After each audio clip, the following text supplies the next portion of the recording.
Muy bienvenidos amigos y hermanos al estudio diario de lecciones de Escuela Sabática. La palabra de Dios dice: mas buscad primeramente el reino de Dios y su justicia, y todas las demás cosas vendrán por añadidura. Por eso, a partir de este momento, Radio Adventista, la voz de la verdad, te invita a mantener la sintonía del cielo para que puedas escuchar y comprender el estudio de hoy con nuestro hermano Humberto Cativo. Muy buenos días, queridos hermanos y amigos. Nuevamente estamos con ustedes a través de Radio Adventista, la voz de la verdad. Hoy, domingo 15 de octubre, estudiaremos el poder de Dios. Ahora me hago la pregunta: ¿cómo se manifiesta el poder de Dios?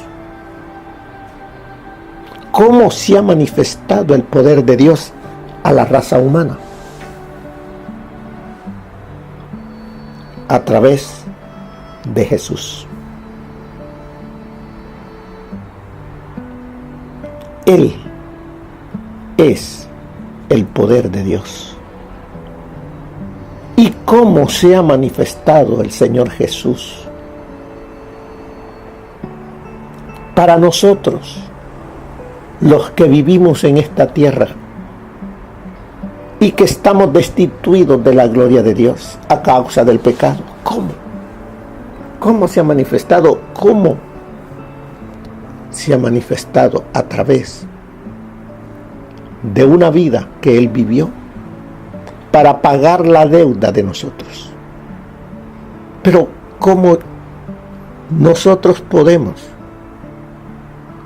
saber de Jesús?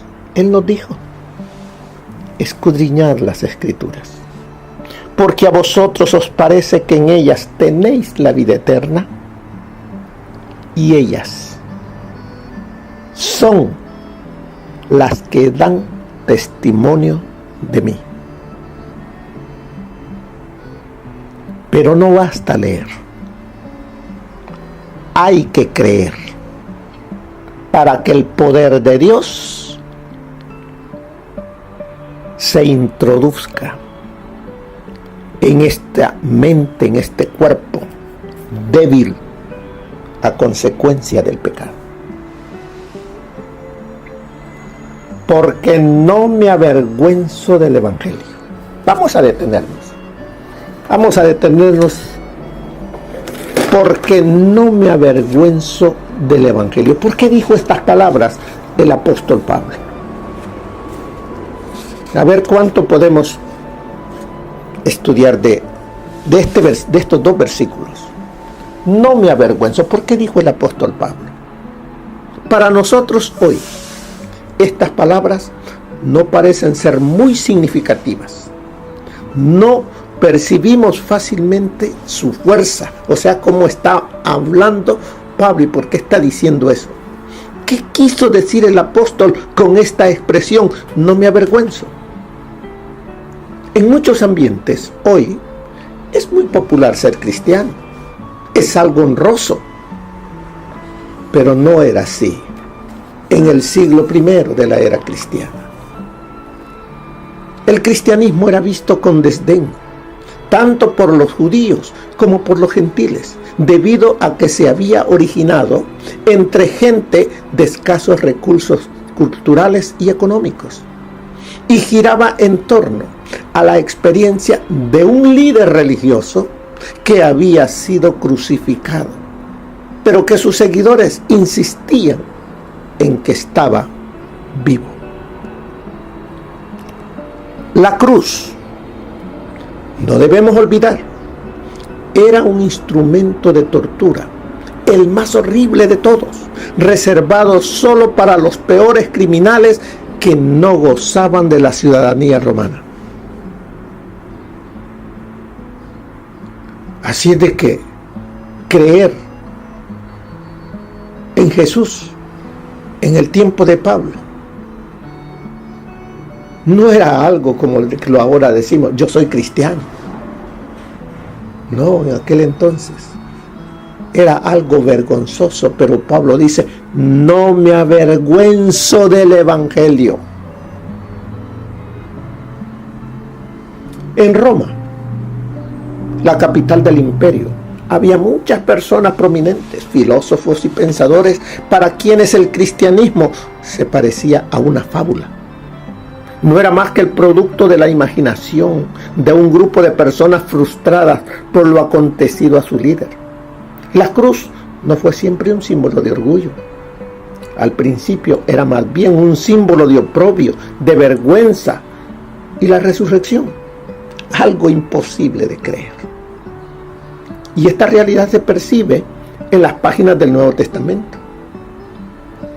En su paso por Atenas, Pablo predicó en la ciudad, donde le escucharon algunos filósofos de los epicúreos y de los estoicos, quienes decían: ¿qué quiere decir este palabrero? Pero cuando oyeron lo de la resurrección de los muertos, unos se burlaban. Eso se encuentra en Hechos 17, 18 y 32. Para unos, la palabra de la cruz era locura. Para otros, ciertamente tropezadero. Primera de Corintios, capítulo 1, versículo 18 y el 23. No me avergüenzo. Ahora, la pregunta es para usted y para mí. ¿Se avergüenza usted del Evangelio?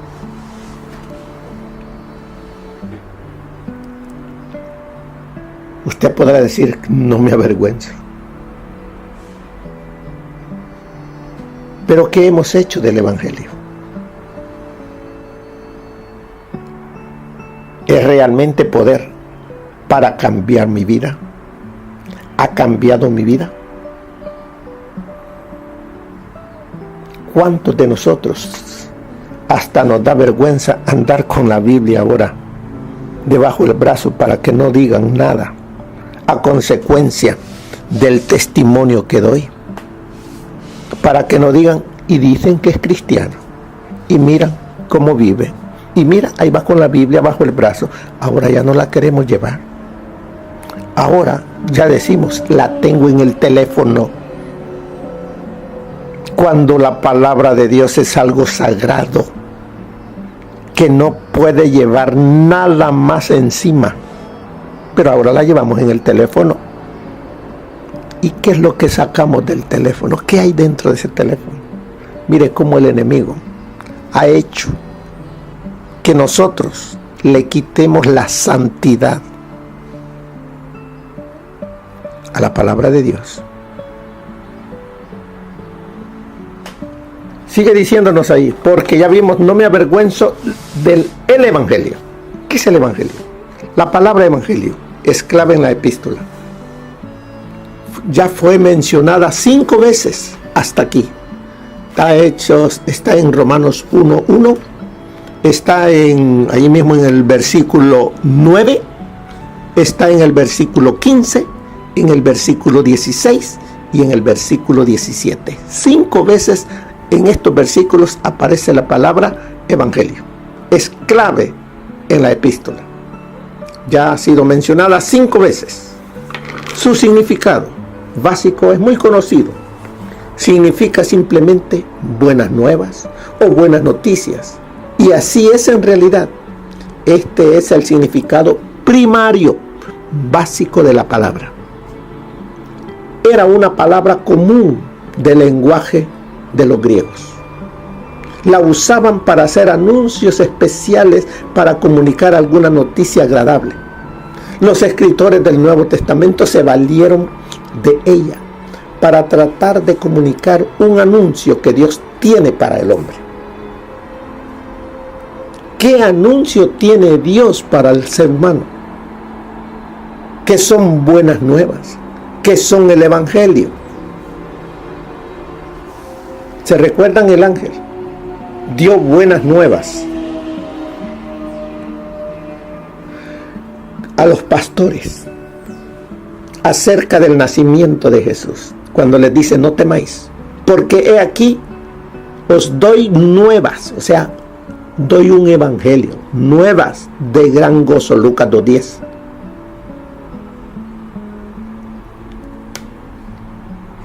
¿Qué más sigue diciéndonos acerca de las buenas nuevas del cual habla el apóstol Pablo? El Evangelio. El Evangelio. ¿Qué es el Evangelio? ¿Qué dice el apóstol Pablo? ¿Cuáles son esas buenas nuevas? Es el anuncio de que Dios, a un precio infinito, canceló nuestra deuda y nos reconcilió otra vez con Él por medio de nuestro Señor Jesucristo. Por eso, la vida eterna es una dádiva, un regalo inmerecido. ¿No son esas buenas nuevas? Por eso dice el apóstol Pablo, no me avergüenzo de el Evangelio, de las buenas nuevas, de dar esas buenas nuevas. ¿Por qué dice? Poder de Dios. ¿Por qué Pablo no se avergüenza del Evangelio? Porque no es una teoría. Y él lo sabía muy bien. Había experimentado su poder transformador. El Evangelio es poder de Dios para salvación. ¿Ha experimentado usted el poder de Dios a través del Evangelio? ¿Ha habido una transformación de su vida, de su mente, de su corazón? ¿Lo reflejan sus obras? Porque dice, el Evangelio es poder de Dios para salvación. En el idioma griego hay varias palabras que se traducen al español por la palabra poder, pero no tienen necesariamente el mismo significado. Una de ellas es la palabra kratos, de la cual proviene autócrata, aristócrata, demócrata, y significa esencialmente el poder de gobernar, el dominio de uno sobre otro. Eso se encuentra en el libro de Hebreos, capítulo 2, versículo 14, donde dice, para destruir por medio de la muerte al que tenía el imperio, o sea, el poder, el kratos de la muerte, esto es, al diablo. Hay otra palabra similar, es exousia, que también significa poder, que tiene que ver con autoridad, con libertad de acción, con el derecho de actuar. Esto se encuentra en Mateo 28, 18. Toda potestad, o sea, todo poder me es dado en el cielo y en la tierra. Aquí se utiliza la palabra exousia.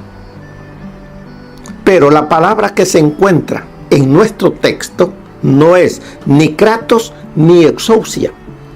Es la palabra dunamis, de la cual provienen los vocablos dinamo, dinámico, dinamita. Se encuentra varias veces en el Nuevo Testamento. Pablo le escribe a los corintios que para los llamados, así judíos como griegos, Cristo, poder, o sea, dinamita, usa la palabra dunamis. Cristo, poder de Dios y sabiduría de Dios. Primera de Corintios 1:24. Así es de que, cuando él dice, porque no me avergüenzo del Evangelio, porque es poder. ¿Es poder para qué?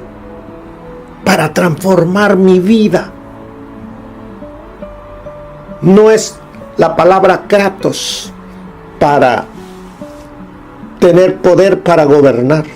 No es la palabra exousia como tener poder de libertad de acción. No, es la palabra dunamis, que es poder para transformar mi vida,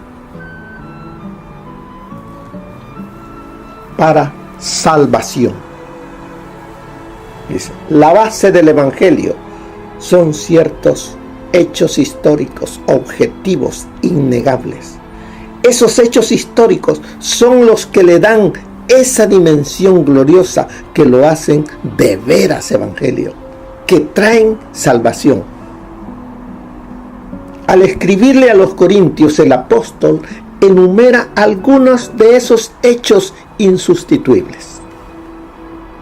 Usted puede encontrarlos en 1 Corintios 15 del 1 al 4. Él dice: además os declaro, hermanos, el evangelio que os he predicado, el cual también recibisteis, en el cual también perseveráis, por lo cual, asimismo, si retenéis la palabra que os he predicado, sois salvos. Si no, creísteis en vano. Porque primeramente os he enseñado lo que asimismo recibí, que Cristo murió por nuestros pecados, conforme a las Escrituras, y que fue sepultado, y que resucitó al tercer día, conforme a las Escrituras. Eso es el Evangelio. Esas son las buenas nuevas. La esencia del Evangelio, la base de nuestra salvación, se encuentra, según la Escritura, en la muerte, la sepultura y la resurrección de nuestro Señor Jesucristo. Jesús mismo llamó nuestra atención a este aspecto central de su misión cuando dijo que Él vino a dar su vida en rescate por muchos. Eso está en Marcos 10:45. La misión de Cristo es traer salvación. Su nombre fue anunciado como Jesús, porque Él salvará a su pueblo de sus pecados. Pero ¿qué implica ese concepto salvación? La salvación del pecado involucra 3 momentos diferentes. Tiene que ver con el pasado, con el presente y con el futuro. En primer lugar, resuelve un problema del pasado, de la culpabilidad y de la pena del pecado. La paga del pecado es muerte. Y siendo que todos pecaron y están destituidos de la gloria de Dios, fuera del plan elaborado por el cielo, no habría esperanza para nadie. Nacemos separados de Dios, perdidos. ¿Por qué? Por la transgresión de un hombre vino la condenación a todos los hombres. Nacemos perdidos. Jesús tomó nuestro lugar, pagó lo que nosotros debíamos, canceló nuestra deuda. Gracias a Él no debemos nada, no hay más condenación. Por eso nos dice: a todo aquel que cree. ¿Cómo recibe el hombre el don de la vida eterna? Esa dádiva de Dios, por fe, es para el que cree, no es para el que obra. No se la puede ganar ni merecer. Ha sido provista, ni siquiera es para el que obedece, porque la obediencia misma es el resultado de creer, es el fruto de la fe. Es para quien pone su fe en los méritos sacrosantos del Señor Jesús y se olvida de sí mismo. ¿Pero qué es creer? Creer es aceptar plenamente que Jesucristo murió por nuestro sacrificio. O sea, que Cristo murió como nuestro sacrificio, que Él se hizo maldición por nosotros, que tomó nuestros pecados sobre sí mismo y nos imputó su propia justicia.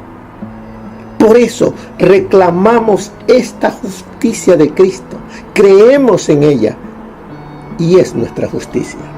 Él es nuestro Salvador, nos salva porque dijo que lo haría. Estas sí que son buenas nuevas, las maravillas de su gracia. Cuando Él dice al judío primeramente y al griego, es decir, para todos. El apóstol reconoce que los judíos tenían cierta prioridad, pero no en el sentido de ser superiores o favoritos o de estar por encima de los gentiles.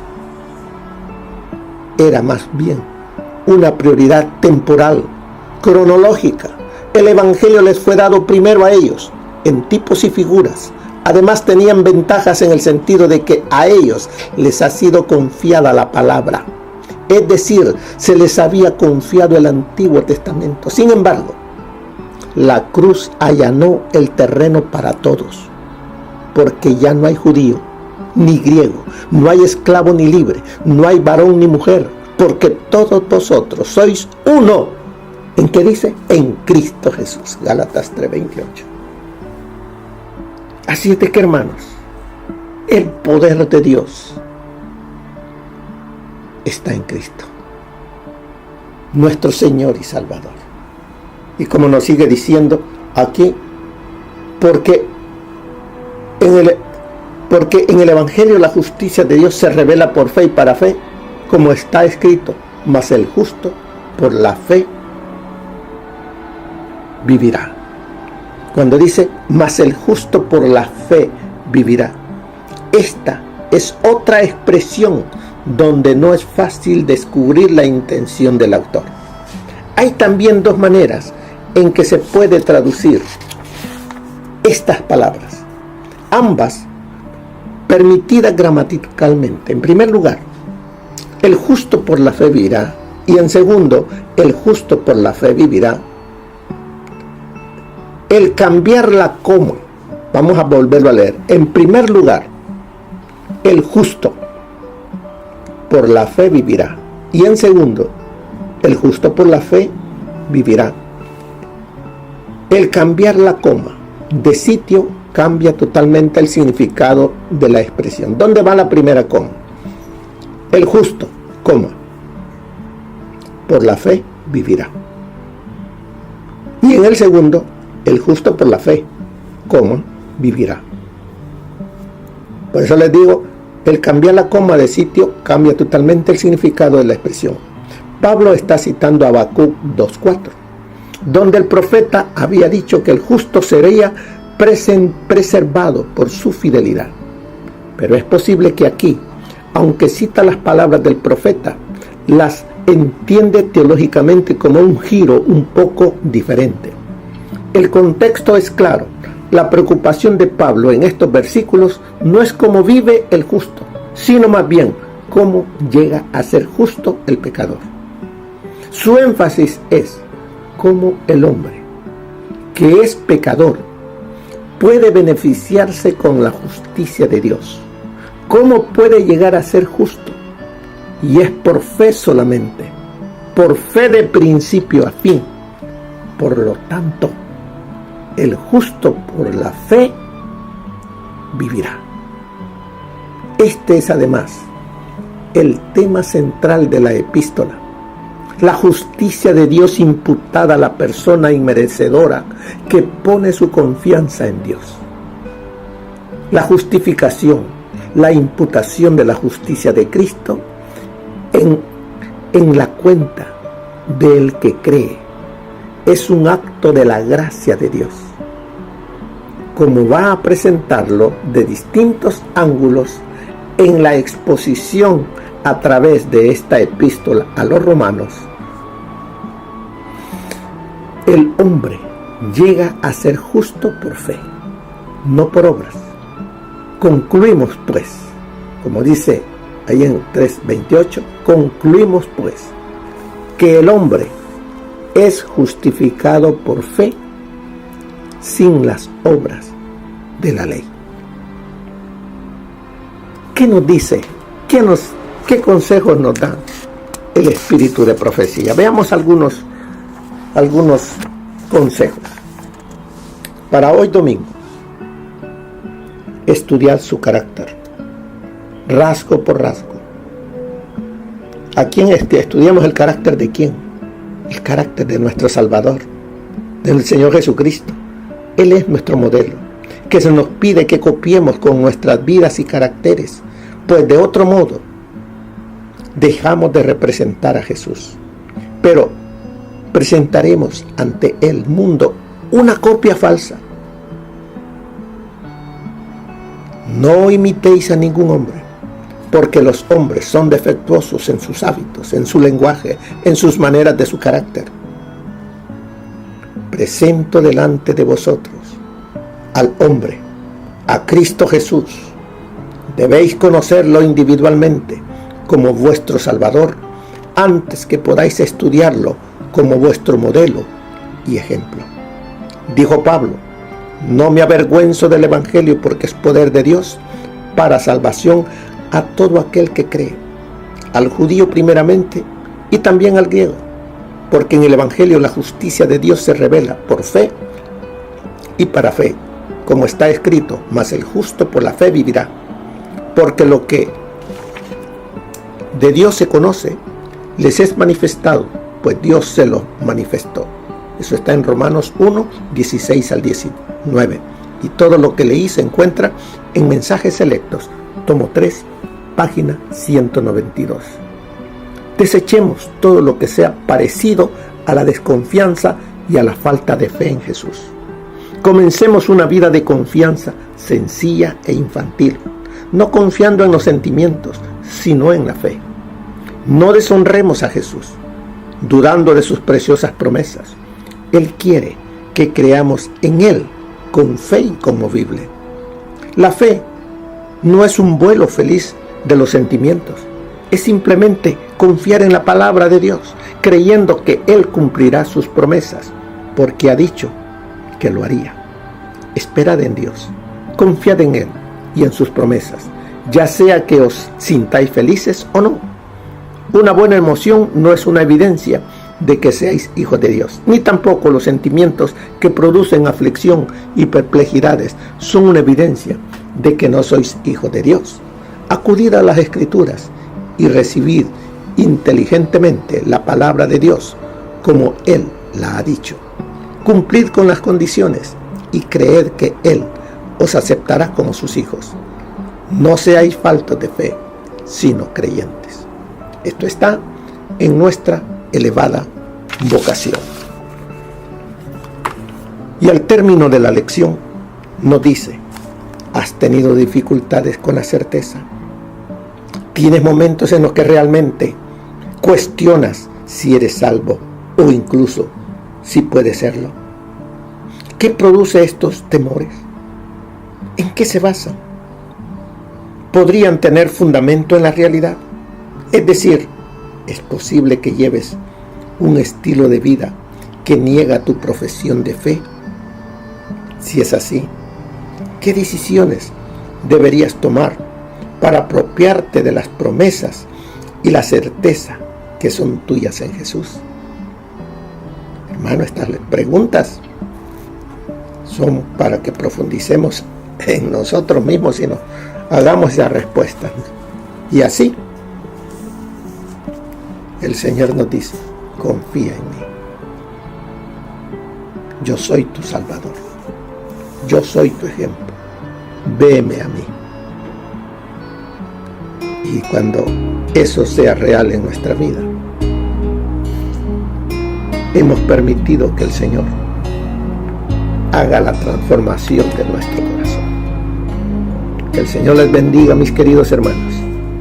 Que tengan un feliz día. Bendiciones. Amén. Gracias por habernos acompañado en el estudio de hoy de Lecciones de Escuela Sabática. Te esperamos para nuestra próxima transmisión aquí por Radio Adventista, La Voz de la Verdad. Y recuerda sintonizarnos siempre. También puedes encontrar estos audios en nuestro canal de YouTube. Búscanos como La Voz de la Verdad. Allí encontrará estos audios. Que tengas un feliz día. Te esperamos para la próxima.